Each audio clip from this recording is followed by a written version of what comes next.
वही वीडियो देखो जो आए बिना ब्रेक के। अभी डाउनलोड करें तक ऐप। इसमें उन्होंने खास तौर पर कोरोना काल का ही जिक्र किया। उन्होंने बताया कि उनका ये मानना है कि लॉकडाउन के वक्त जो सावधानियां बरती जा रही थी वह अनलॉक 1 में लापरवाही में बदल गई।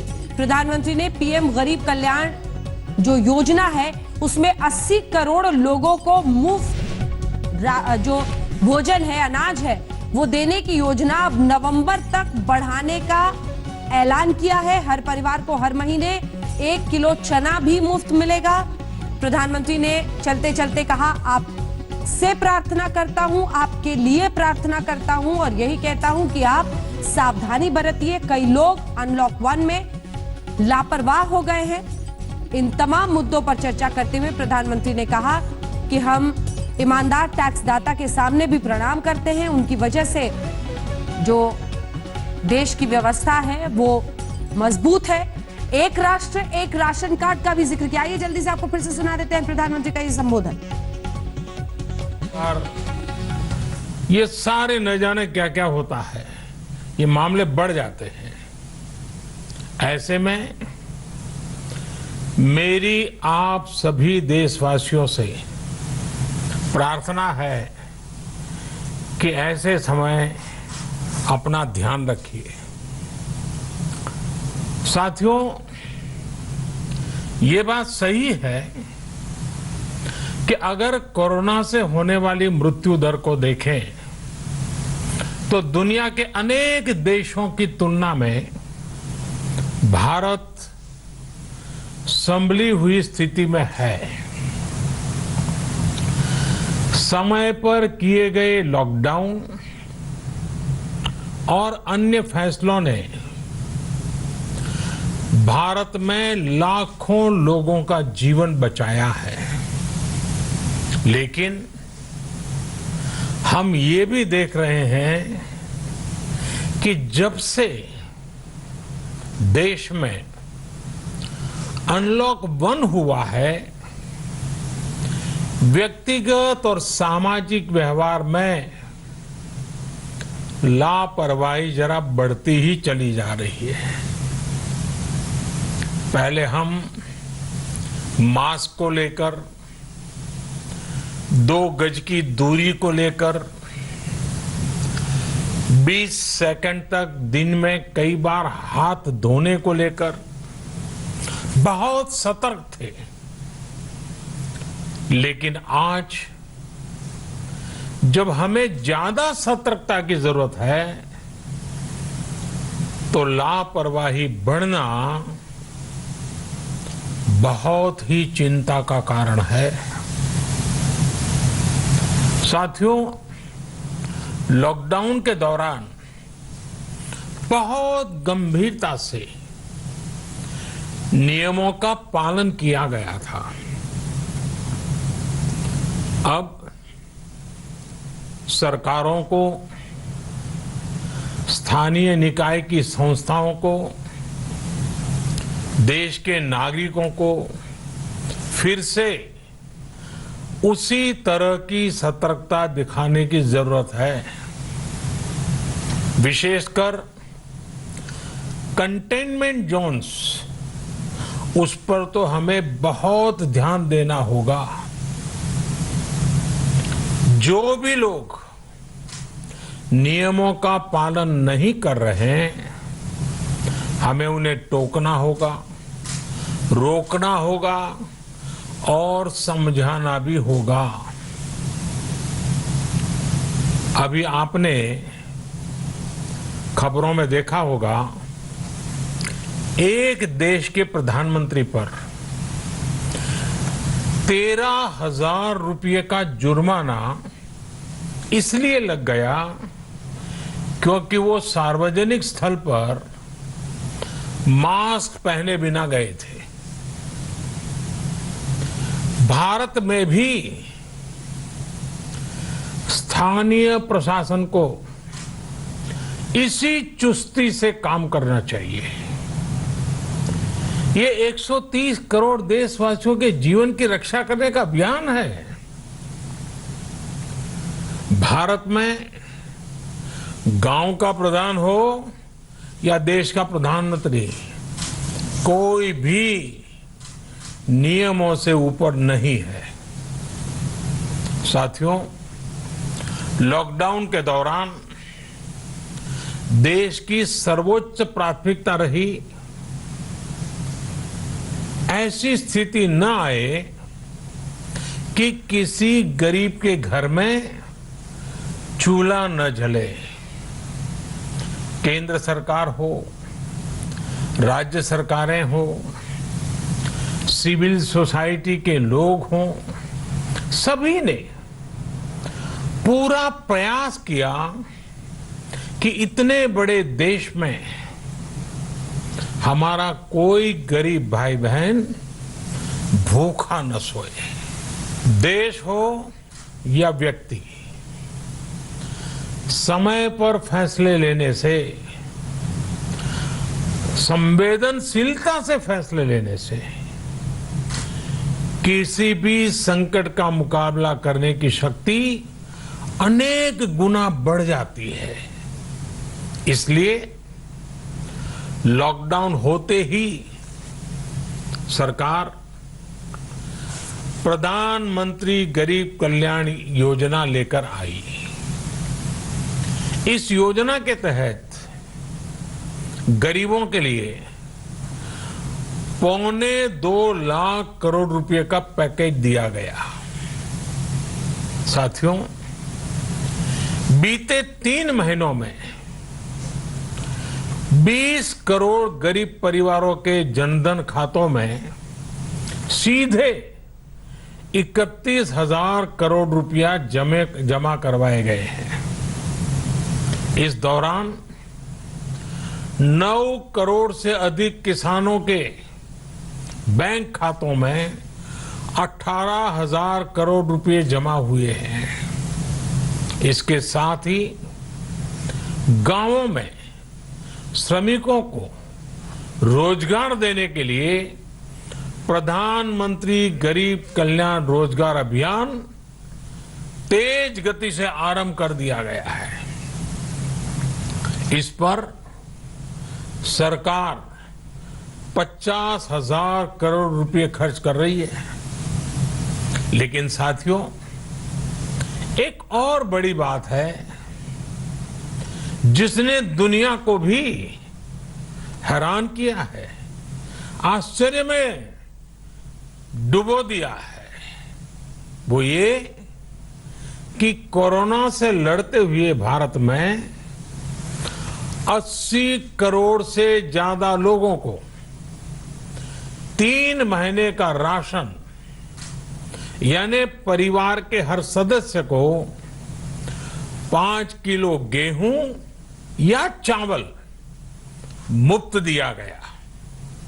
इसके अतिरिक्त प्रति परिवार हर महीने 1 किलो दाल भी मुफ्त दी गई। यानी एक तरह से देखें तो अमेरिका की कुल जनसंख्या से 2.5 गुना अधिक लोगों को, ब्रिटेन की जनसंख्या से 12 गुना अधिक लोगों को और यूरोपियन यूनियन की आबादी से लगभग 2 गुने से ज्यादा लोगों को हमारी सरकार ने मुफ्त अनाज दिया है। साथियों, आज मैं इसी से जुड़ी एक महत्वपूर्ण घोषणा करने जा रहा हूं। साथियों, हमारे यहां वर्षा ऋतु के दौरान और उसके बाद मुख्य तौर पर कृषि क्षेत्र में, एग्रीकल्चर सेक्टर में ही ज्यादा काम होता है। अन्य दूसरे सेक्टरों में थोड़ी सुस्ती रहती है। जुलाई से धीरे धीरे त्योहारों का भी माहौल बनने लगता है। अब आप देखिए, अभी 5 जुलाई को गुरु पूर्णिमा है, फिर सावन शुरू हो रहा है, फिर 15 अगस्त आएगी, रक्षाबंधन आएगा, कृष्ण जन्माष्टमी आएगी, गणेश चतुर्थी आएगी, ओणम होगा और आगे जाएं तो काटी बिहू है, नवरात्रि है, दुर्गा पूजा है, दशहरा है, दीपावली है, पूजा है। त्योहारों का ये समय जरूरतें भी बढ़ाता है, खर्च भी बढ़ाता है। इन सभी बातों को ध्यान में रखते हुए ये फैसला लिया गया है कि प्रधानमंत्री गरीब कल्याण अन्न योजना का विस्तार अब दिवाली और छठ पूजा तक यानी नवंबर महीने के आखिर तक कर दिया जाएगा। यानी 80 करोड़ लोगों को मुफ्त अनाज देने वाली ये योजना अब जुलाई, अगस्त, सितंबर, अक्टूबर, नवंबर में भी लागू रहेगी। सरकार द्वारा इन 5 महीनों के लिए 80 करोड़ से ज्यादा गरीब भाई बहनों को हर महीने परिवार के हर सदस्य को 5 किलो गेहूं या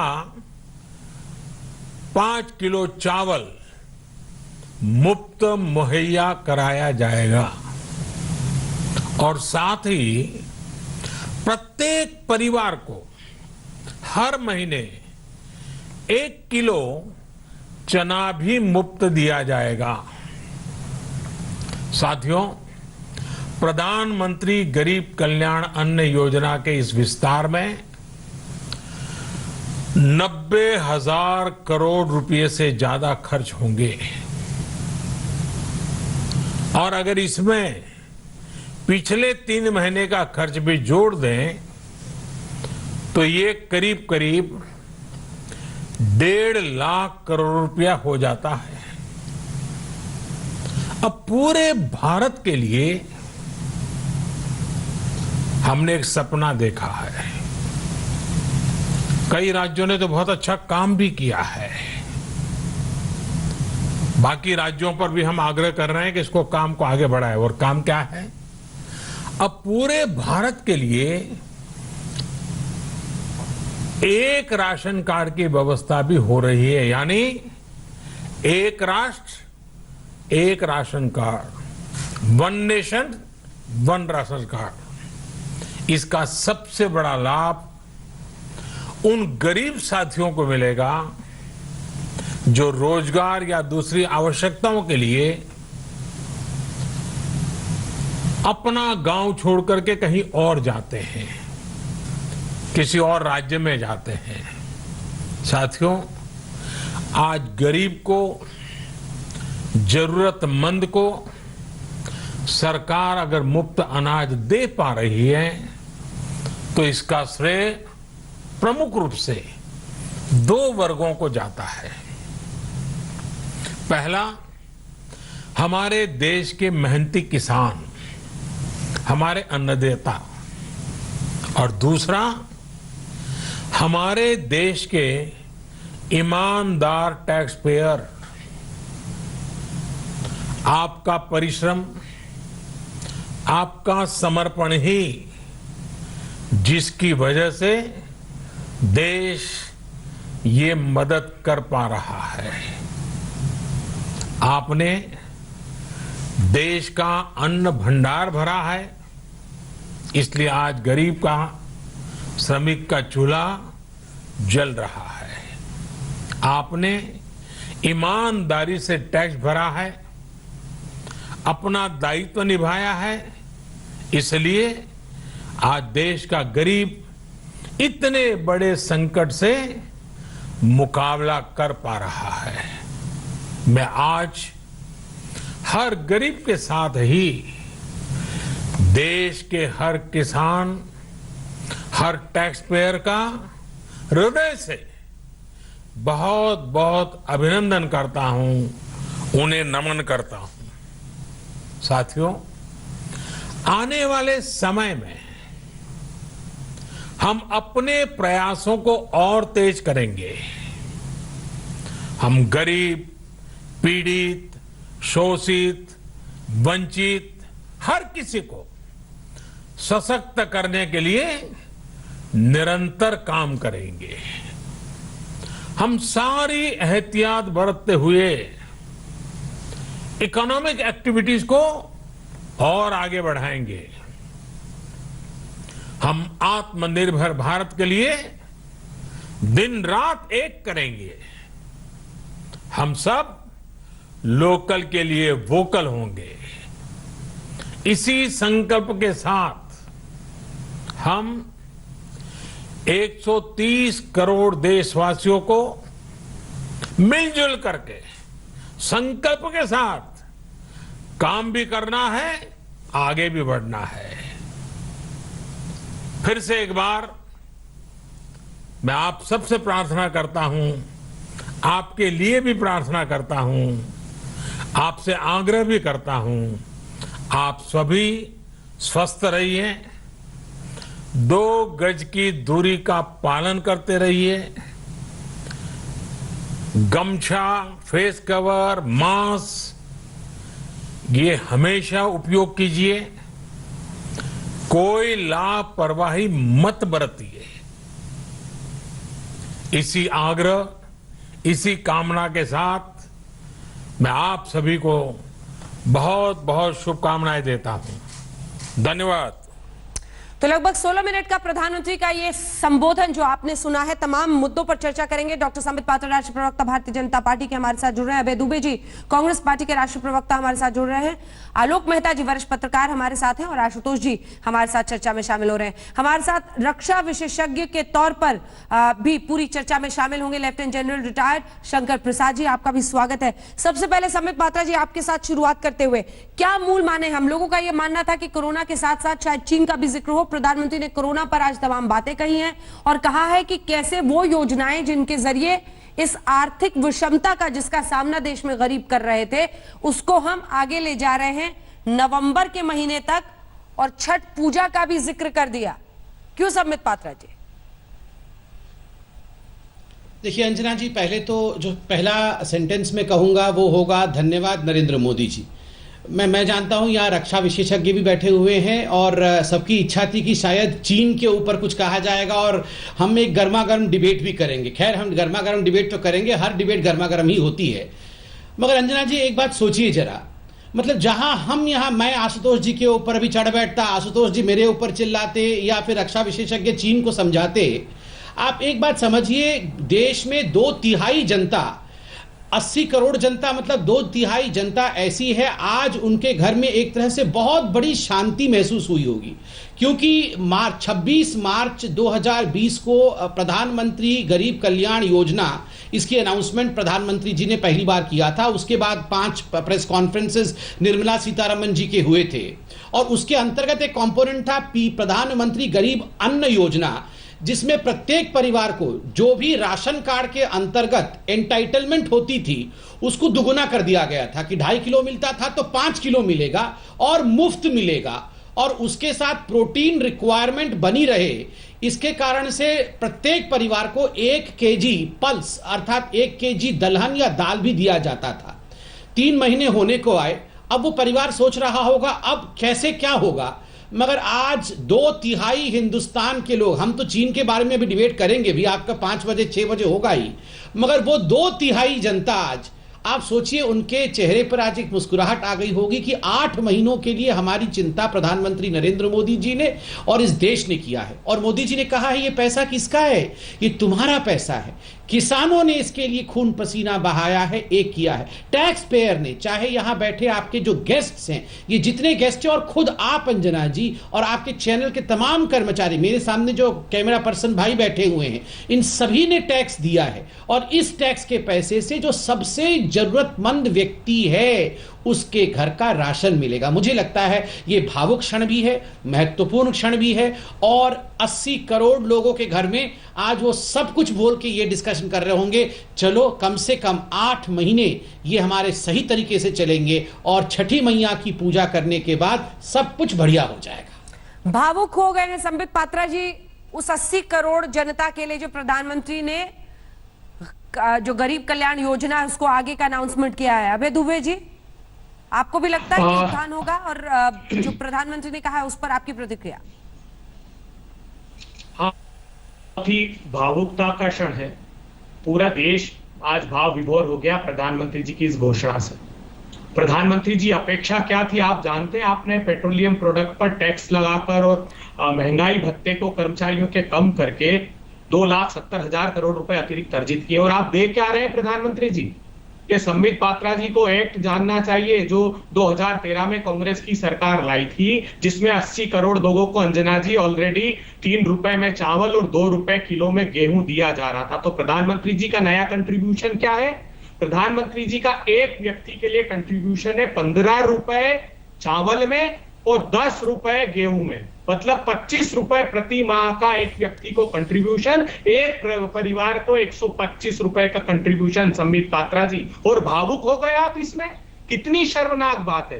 राहुल गांधी जी, पूरा देश लगातार कह रहा था कि कम से कम 7,500 रुपया तो दीजिए। मजदूरों को दर दर की ठोकरें खाते हुए देखा है, आपने वो व्यथा नहीं भोगी। उस किसान से पूछिए जिसका पेट्रोल और डीजल खासकर बढ़ने के कारण, इकोनॉमिक ग्रोथ स्टडी की रिपोर्ट पढ़ लीजिए, वो कह रहे हैं 1400 रुपए एकड़ इन 20 दिनों में किसान का बढ़ गया है, जब खरीफ की क्रॉप वो बोने वाला है। सोइंग से लेकर मंडी तक ले जाने के लिए 1 एकड़ पर 100 लीटर डीजल उस व्यक्ति को अतिरिक्त लगेगा। संबित पात्रा जी, क्या बात करते हैं आप? उपहास मत उड़ाइए देश के नागरिकों का, मजदूरों का, गरीबों का। वो सक्षम है, वो अपना पैदा कर लेंगे।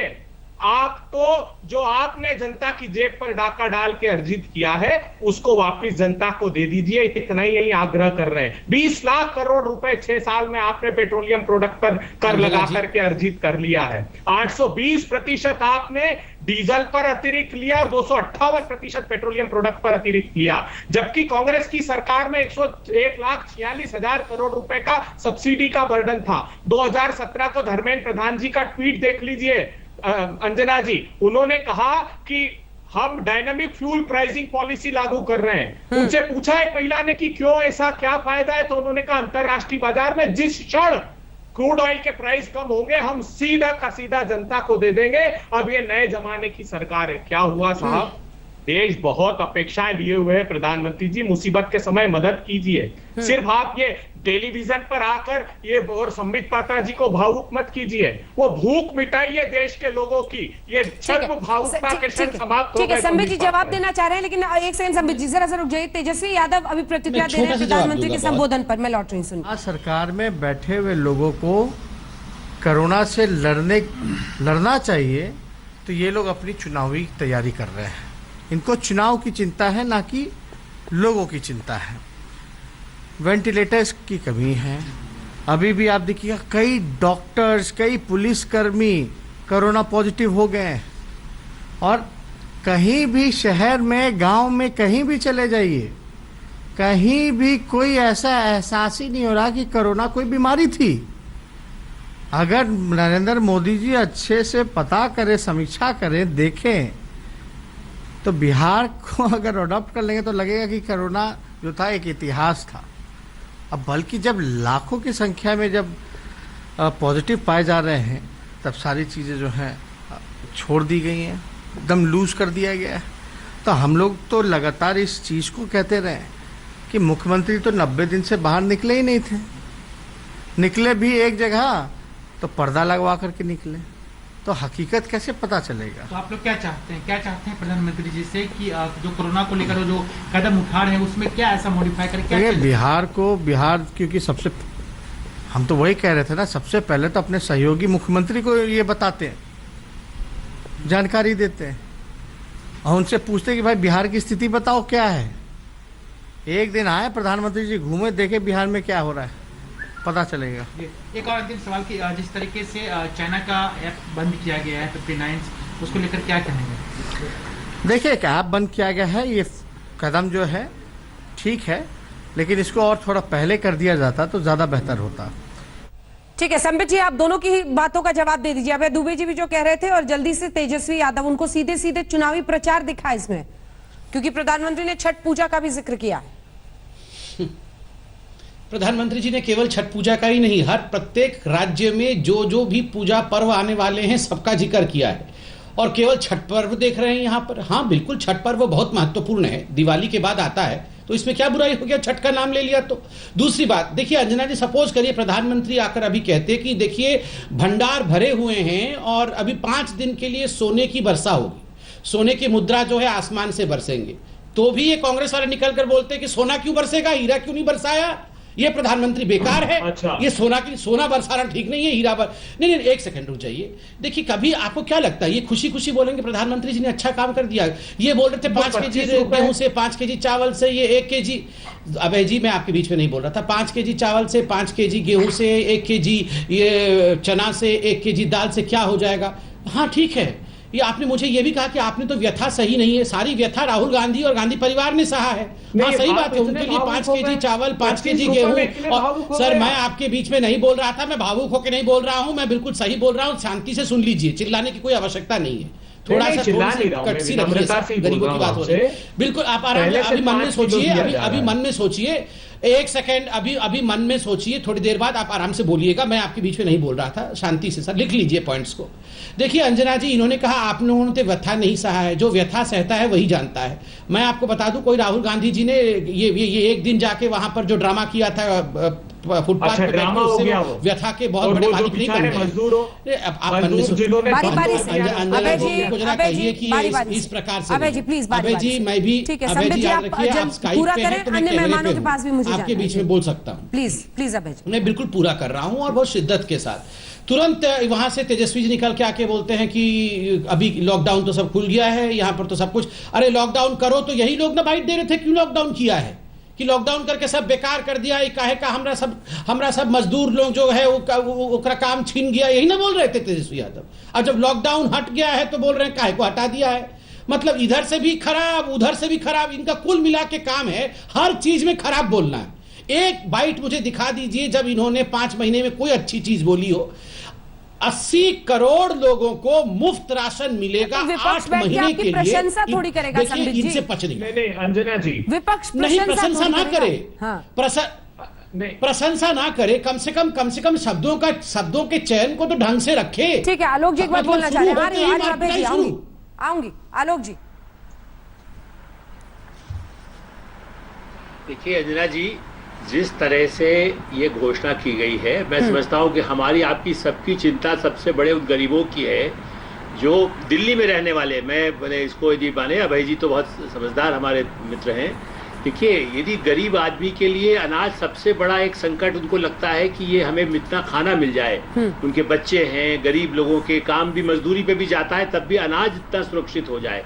यदि आप सशक्त भारत की चीन से लड़ने की भी बात करें तो तब तक आत्मनिर्भर नहीं हो सकते जब तक वो लोग मजदूर गरीब आदमी झपट्टा मार करके आपसे हमसे छीने नहीं। दूसरा, पेट्रोल की भाव निश्चित रूप से वो सही कह रहे हैं, वो कम होना चाहिए, लेकिन मिडिल क्लास हम और आपके लिए बहुत कष्ट है। लेकिन ये बताइए ना, सरकारी खर्च में ही सबसे ज़्यादा पेट्रोल का खर्च होता है, उसकी कटौती कराइए। जितने नेता हैं, मैं तो आपके साथ हूँ, आप मध्य प्रदेश से ही शुरू करिए, सबकी गाड़ी से उतरवा दीजिए, उनसे कहिए कि तांगे में चलें। कई जगह जो नेता गाड़ियों में घूम रहे हैं, हवाई जहाज में घूम रहे हैं, उनका पेट्रोल कम हो, ये भी सही है। लेकिन देश में ये सबसे अच्छी योजना है। 5 महीने के लिए यदि अनाज मिलेगा तो चोरी चकारी कम होगी, अपराध कम होंगे और उनमें इतनी शक्ति होगी कि वो बीमारी से लड़ सके। एक दूसरा वायरस आज चीन ने फिर बोला है, कोई और वायरस आने वाला है, तो वो लगातार हमला कर रहा है दूसरे ढंग से। और यदि ये कहा जाता है कि ठीक है विरोध करिए, सड़कों पर कल भी आंदोलन हुआ था, शहरों में ज्यादा लोग कष्ट होता है, लेकिन गांव में या गरीब शहरों में भी जो गरीब आदमी है उसको अनाज देने का स्वागत करिए। बाकी और मांगों के लिए विचार होता रहे। अभी संसद का सत्र बुलाएं, विधानसभाओं में चर्चा हो।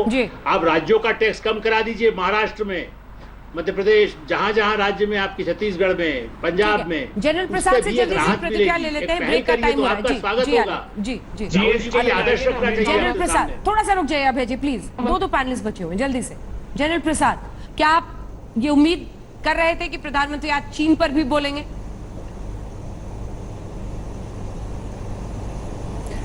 नहीं, मुझे नहीं लग रहा था चीन पर बोलेंगे। मुझे लग रहा था कि पॉलिटिकल बात होगी, क्योंकि चीन पर इस मारे नहीं बोलेंगे क्योंकि आज ही कोर कमांडर की बातचीत चल रही है, कोई नई चीज़ें निकल के आएंगी, शायद वो आज अभी तक यहाँ दिल्ली नहीं पहुँच पाएंगी।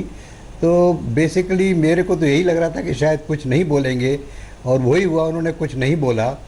लेकिन हाँ, छोटी सी उम्मीद फिर भी लगी हुई थी कि शायद कुछ रेफरेंस कर दें, शायद इतना हंगामा लोग मचा रहे हैं, इतना चीन की तरफ से बयानबाजी आ रही है, स्थिति काफ़ी गंभीर है, तो शायद कुछ 2-4 लफ्ज़ बोल दें। लेकिन हाँ, अंत में मैं भी यही सोच रहा था कि शायद उनका चीन पर कुछ, क्योंकि देखिए जब चीन पर बोलना पड़ेगा तो उसको विस्तार पूर्वक बताना पड़ेगा। वो 2 सेंटेंसेस में ना मैं बता सकता हूँ ना वो बता सकते हैं, और ना उनके लिए बताना उचित होगा 2 सेंटेंस में कि क्या है। तो अगर बात को विस्तार पूर्वक बताना था तो मुझे लग रहा था कि आज इस पर शायद कोई बातचीत नहीं होगी, और ख़ास तौर से क्योंकि कोर कमांडर्स की बातचीत हो रही, जब उसका खुलासा आज रात को या कल सुबह निकलेगा उसके बाद ही शायद कुछ सरकार की तरफ से उस पर बयान आए। ठीक है। नहीं, आशुतोष जी मुस्कुरा रहे हैं। आशुतोष जी से तो बीती शाम से ही चर्चा हो रही है कि क्या पीएम बोल सकते हैं, अब जबकि ये संबोधन हो गया। आपकी प्रतिक्रिया लेंगे एक छोटे से ब्रेक के बाद। संबित जी आपका भी हाथ दिखा है और अभय जी भी बोलना चाह रहे हैं। ब्रेक के बाद भी फौरन लौट रहे हैं। लगातार कवरेज आज तक पर जारी है, देखते रहिए आज तक।